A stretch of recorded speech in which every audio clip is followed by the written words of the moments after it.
नमस्कार दोस्तों। तो आज आप लोगों के लिए क्लास 9 का जो है फिजिक्स का चैप्टर 2 लेकर आया हूँ, जिसका नाम है गति।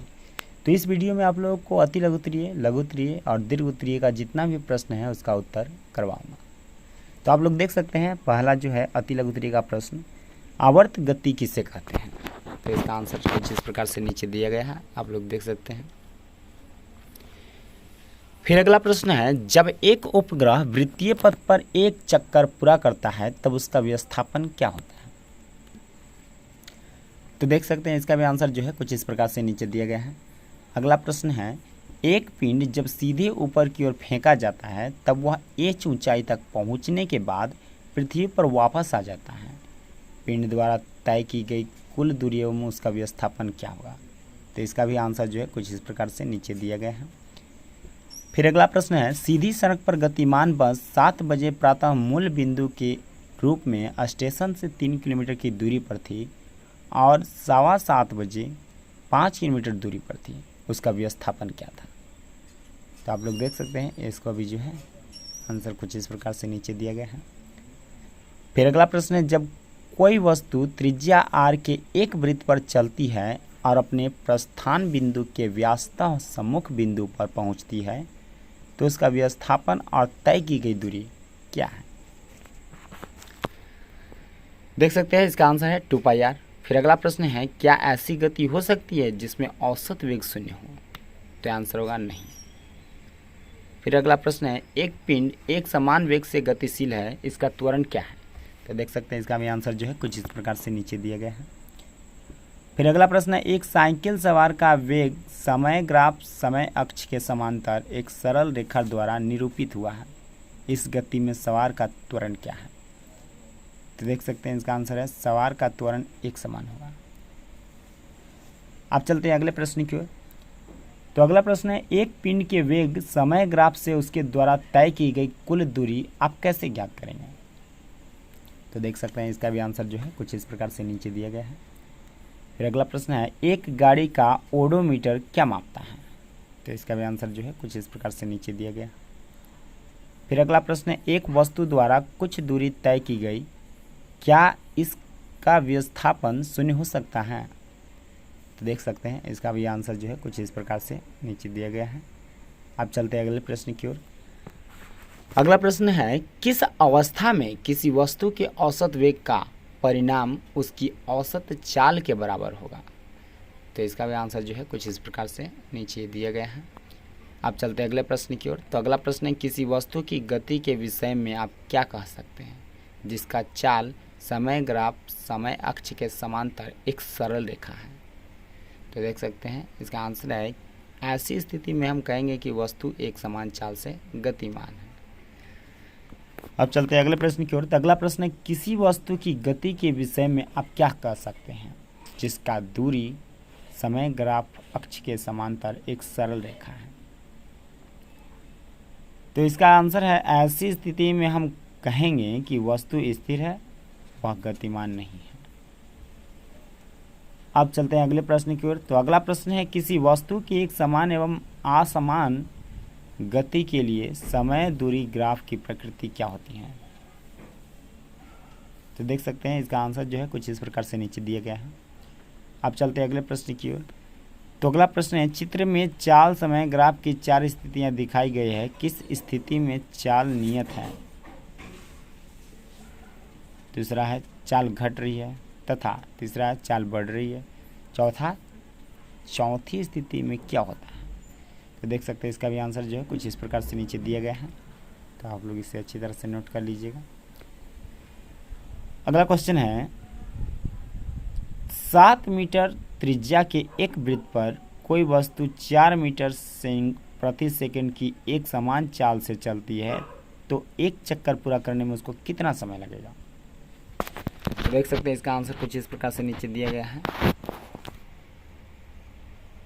तो इसका आंसर है t बराबर 2πr/v या फिर बराबर देकर 2 गुने 22 बटे 7 गुने 7 बटा 4 बराबर 11 मीटर प्रति सेकंड। अगला प्रश्न है, वेग समय ग्राफ के नीचे के क्षेत्र से मापी गई राशि क्या होती है। तो देख सकते हैं, इसका आंसर जो है कुछ इस प्रकार से नीचे दिया गया है। अगला प्रश्न है, अचर वेग के लिए विस्थापन समय ग्राफ की ढाल से कौन सी राशि ज्ञात होती है? वस्तु द्वारा तय की गई कुल दूरी या वस्तु का वेग। तो देख सकते हैं इसका आंसर जो है वह वेग। फिर अगला प्रश्न है, एक समान वृत्तीय गति से आप क्या समझते हैं? इसका भी आंसर जो है कुछ इस प्रकार से नीचे दिया गया है। फिर अगला प्रश्न है, क्या एक समान वृत्तीय गति में किसी वस्तु का वेग हमेशा परिवर्तित होता रहता है? तो इसका आंसर होगा हाँ। फिर अगला प्रश्न है, एक डोरी के छोर पर बंधे किसी वस्तु को वृत्तीय पथ पर घुमाने पर वस्तु की गति की दिशा क्या होती है? तो आप लोग देख सकते हैं इसका भी आंसर जो है कुछ इस प्रकार से नीचे दिया गया है। तो अब चलते हैं लघु उत्तरीय प्रश्न पर। तो लघु उत्तरीय प्रश्न का पहला प्रश्न है कि तय की गई दूरी और विस्थापन में क्या अंतर है? तो आप लोग देख सकते हैं पहले दूरी के बारे में जो है यहाँ दिया गया है, उसके बाद जो है फिर नीचे यहाँ विस्थापन के बारे में। तो इसे अच्छी तरह से नोट कर लीजिएगा ताकि याद करने में आसान हो। अगला प्रश्न है, चाल और वेग में अंतर स्पष्ट करें। तो देख सकते हैं चाल और वेग में अंतर जो है नीचे स्पष्ट किया हुआ है, तो इसे अच्छी तरह से नोट कर लीजिएगा ताकि याद करने में किसी प्रकार का कोई दिक्कत ना हो। अब चलते हैं अगले प्रश्न की ओर। तो अगला प्रश्न है, धावक की चाल 25 किलोमीटर प्रति घंटा है और साइकिल सवार की चाल 5 मीटर प्रति सेकंड है।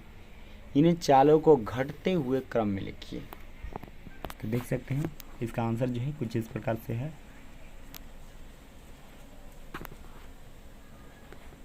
अगला प्रश्न है, एक समान त्वरण क्या है? तो देख सकते हैं इसका भी आंसर जो है कुछ इस प्रकार से दिया गया है, तो आप लोग देख सकते हैं। फिर अगला प्रश्न है, किसी वस्तु की प्रारंभिक चाल 24 सेंटीमीटर प्रति सेकंड और त्वरण 4 सेंटीमीटर प्रति सेकंड है। रुकने से पहले वस्तु द्वारा तय की गई दूरी ज्ञात करें। तो देख सकते हैं ये जो है न्यूमेरिकल है, तो इसका यहाँ पर बनाया हुआ है, इसे आप लोग नोट कर सकते हैं। अब चलते हैं अगले प्रश्न की ओर। तो अगला प्रश्न है, क्या एक समान वृत्तीय गति त्वरित गति है? तो देख सकते हैं इसका भी आंसर जो है कुछ इस प्रकार से नीचे दिया गया है। अगला प्रश्न है, आप किसी वस्तु के विषय में कब कहेंगे कि वह एक समान त्वरण से गति में है, वह असमान त्वरण से गति में है? तो देख सकते हैं इसका आंसर जो है कुछ इस प्रकार से नीचे दिया गया है, तो आप लोग इसे नोट कर लीजिएगा। अब चलते हैं अगले प्रश्न की ओर। तो अगला प्रश्न है, निम्नलिखित में कौन सी अवस्थाएं संभव हैं तथा प्रत्येक के लिए एक उदाहरण ले। कोई वस्तु जिसका त्वरण नियत हो परंतु वेग शून्य हो। दूसरा है, कोई वस्तु किसी निश्चित दिशा में गति कर रही हो तथा त्वरण उसके लंबवत हो। तो देख सकते हैं आप लोग इन दोनों का आंसर जो है कुछ इस प्रकार से यहाँ पर दिया गया है, तो इसे आप लोग नोट कर लीजिएगा ताकि याद करने में कोई दिक्कत ना हो।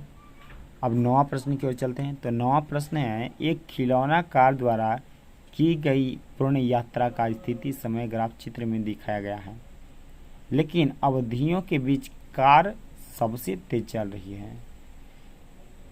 किस अवधि में कार रुकी हुई है? निर्देशक रेखा पर किस अवधि में कार धनात्मक दिशा में और किस अवधि में ऋणात्मक दिशा में चलती है? तो देख सकते हैं इसका आंसर जो है कुछ इस प्रकार से नीचे दिया गया है, तो इसे अच्छी तरह से नोट कर लीजिएगा। अब चलते हैं 10वां प्रश्न की ओर। तो 10वां प्रश्न है, चित्र में दो वस्तुओं ए और बी की गति की दूरी समय ग्राफ दिखाया गया है।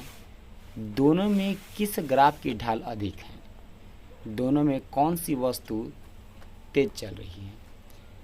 किस समय पर वस्तु ए वस्तु बी से आगे निकल जाएगी? किस स्थिति पर दोनों वस्तुएं मिलेगी?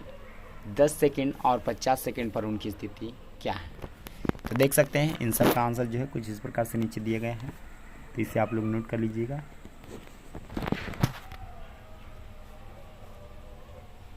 अगला प्रश्न है, किसी कार का चाल समय ग्राफ चित्र में दिखाया गया है। कार का पहले 3 घंटों में, उसके बाद के 5 घंटों में और अंत के 4 घंटों में त्वरण कितना है? कार ने कुल कितनी दूरी तय की? कार की औसत चाल ज्ञात कीजिए। तो देख सकते हैं इसका आंसर जो है कुछ इस प्रकार से नीचे दिया गया है, तो इसे आप लोग नोट कर लीजिएगा ताकि याद करने में किसी प्रकार का कोई दिक्कत ना हो।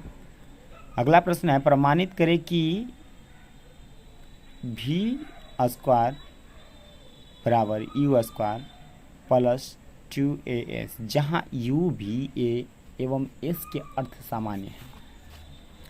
तो देख सकते हैं इसका आंसर जो है कुछ इस प्रकार से नीचे दिया गया है, तो इसे आप लोग अच्छी तरह से नोट कर लीजिएगा ताकि याद करने में किसी प्रकार का कोई दिक्कत ना हो। दीर्घ उत्तरीय प्रश्न, तो देख सकते हैं इसका पहला प्रश्न है, ग्राफीय विधि से साबित करें कि s बराबर U T plus 1/2at square, जहाँ s u a और t अपना सामान्य अर्थ रखते हैं। तो देख सकते हैं इसका आंसर जो है कुछ इस प्रकार से है। ये दीर्घ उत्तरीय प्रश्न है इसलिए इसका आंसर जो है थोड़ा बड़ा है, देख सकते हैं न्यूमेरिकल है। तो आज भर के लिए इतना ही, बाकी अगले चैप्टर का जो वीडियो है अगली बार लेकर आऊँगा।